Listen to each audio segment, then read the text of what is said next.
Morning. It is Monday, the 24th. And I just watched one of my YouTubers I follow. And this guy is more like kind of like information on the stimulus packages and the bills the presidents are trying to pass and stuff. And he's a impartial, independent. So he shows views of both Republicans and Democrats. And I'm not really political. But I'm just like, ever since I've been getting older, I'm paying more attention. And he gives information on stuff that most people don't report on. Like the vice president and the president made almost $2 million last year on their 2020 taxes. Almost $2 million. So you can only imagine what the Republicans are making and what the rest of the Democrats and the House and all that stuff is making. And it just makes me wonder, like, all these rich, wealthy people are in control of our money. And they're not in touch with the struggles of the average person. And I just had a thought. Like, the president's trying to pass this bill. And it's like infrastructure, at least that's what he called it at the beginning. And he has the full support of like all the Democrats. And of course, it's more than what Republicans define infrastructure as, which is bridges, roads, bridge tolls, and stuff like that. But these definitions were made when we were running steam trains. It's outdated. You can't call it infrastructure if the infrastructure itself is all tech and it's changed. And what the president is trying to do is create better tech jobs, create environmentally safe companies and jobs, change the battle against climate change where we can at least cut even, maybe win, and give like childcare and like support families, which, it's very uncommon for stay-at-home parents nowadays because the economy is so, what's the word I'm looking for? Competitive. And we don't get paid living wages. So families, parents, both are three. If you're poly, triad, or whatever, basically all the adults are working. So how can you work and take care of your kids without the support of the government helping pay for childcare, helping schools start classes at a younger age, like preschool? So when they are taking naps and doing stuff, you can be at work and they can be learning. And he also wants to improve schools. And Bernie Sanders is talking about like getting Wall Street to pay for colleges. And all this information is coming from a third-party independent that reports news on stimulus updates. But he goes in so much more. Maybe I'll put a link to his YouTube channel on my post. But basically, like, there's so much ridiculousness in the government. They are just twiddling their thumbs.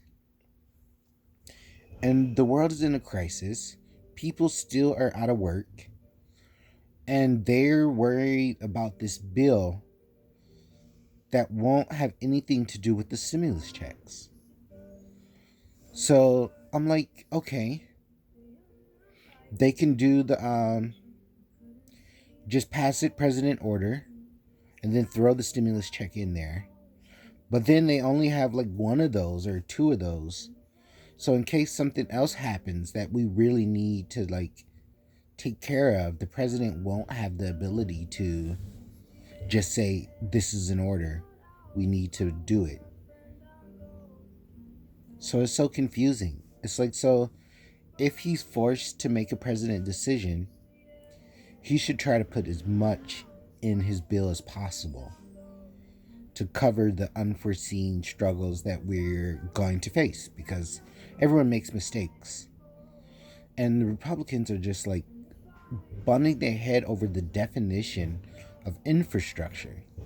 And like I said before, all these definitions and stuff was when we were building railroads and steam trains. And now we weren't battling climate change. So infrastructure is not just roads and stuff. It's literally social too. It's the people. The people is the infrastructure of the nation. Without the people, the gears won't work. The machine won't work. You need people to fit into the clogs. And I've been talking to a lot of people about education and everything for a while. And our education system is still stuck in that cold world mentality. It's designed to pump out engineers and scientists that can help in the war. It's not about education. It's based on will you fit into this gear so we can win? Or will you just become a field worker? And now we're in the tech industry, and jobs are rapidly being replaced by machines. And everyone's worried about, the machines taking over.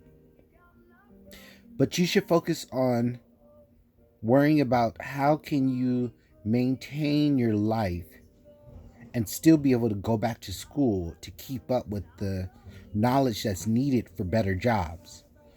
And all these politicians, the Democrats kind of see that. And I hate to talk about politics on my channel or in my social media, but we all need to pay more attention. After the Cheeto, we've stepped back years. This country is divided again. It's segregated again. There's Black Lives Matter movements all over the world. And when we came out to the front, the Black Lives movement, so did all the alt-rights, the extreme rights.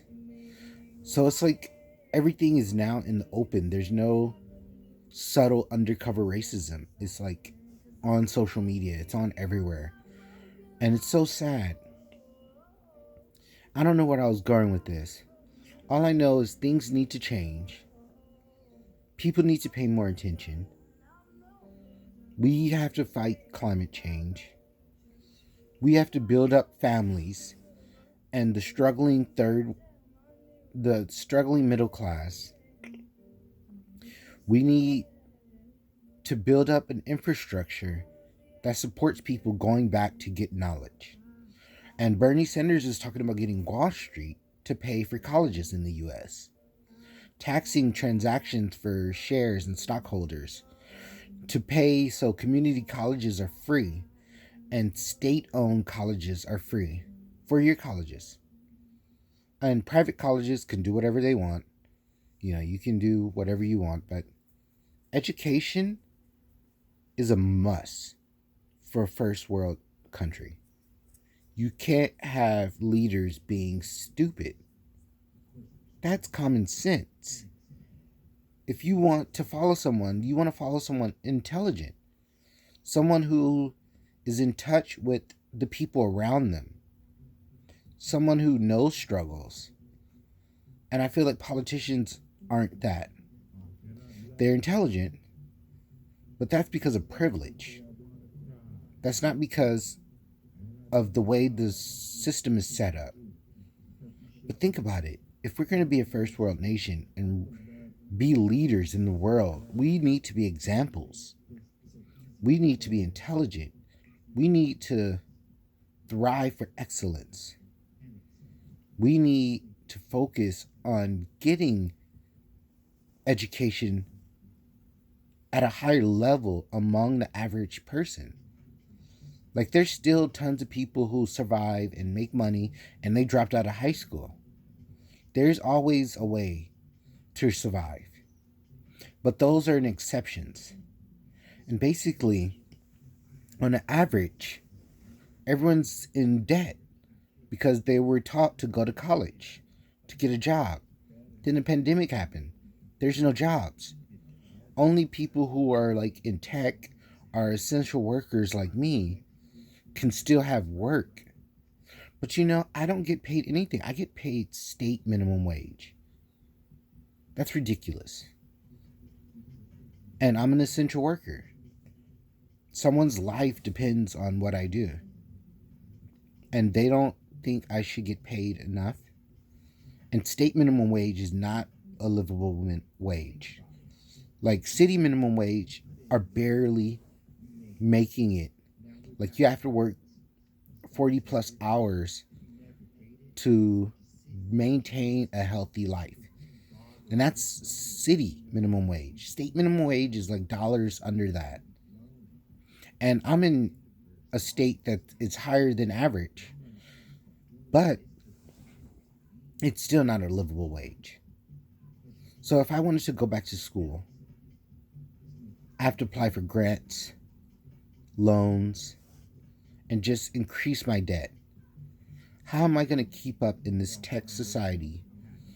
So I'm teaching myself coding, not because I want a job in coding, but because I want my own knowledge to better the company I'm going to create.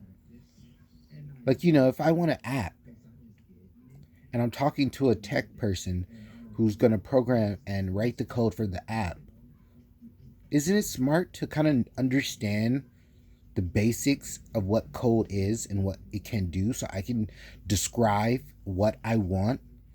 Because I don't want to tell somebody, oh, I want an app to do this and this and this. And they're like, oh, no, you can't do that. That's just laziness. I know enough to say, if you put in the work, you write the code, you can get an app to do almost anything. So don't be ignorant. And we are kind of an ignorant nation right now. We don't focus on education and learning without getting rewards. And that's how the society has always taught us. You go to school, you get smart because there's a reward at the end. You don't do it for knowledge's sake. There's third world nations and first world nations where they're using their smartphones to learn and better their lives. And we are playing video games. We got a library in our pocket, Google at our fingertips. And I use Google to just as a dictionary. I'm a terrible speller. So I'm the same way. I have this massive computer in my pocket and I do spell check on Google. I'm not like trying to get smarter or get more educated on a daily basis. Some days I'm in the mood and I do it. But usually I just use Google to find the location of a restaurant, spell check my spelling before I text somebody. And I'm in the same way, like I need to utilize this massive computer that fits in my pocket. All this vast knowledge at my fingertips. And I'm just like, I need to practice what I preach. Because nothing changed by doing nothing. If you want change, become the change. This is my rant for today. How do you guys like my facial hair? I shaved it off. What do you think? Just a thought. A lot of thoughts. I'm kind of random. Well, I hope everyone has a lovely week. Stay positive, stay safe, and self-care is important. Love is always the answer, especially loving yourself. Peace.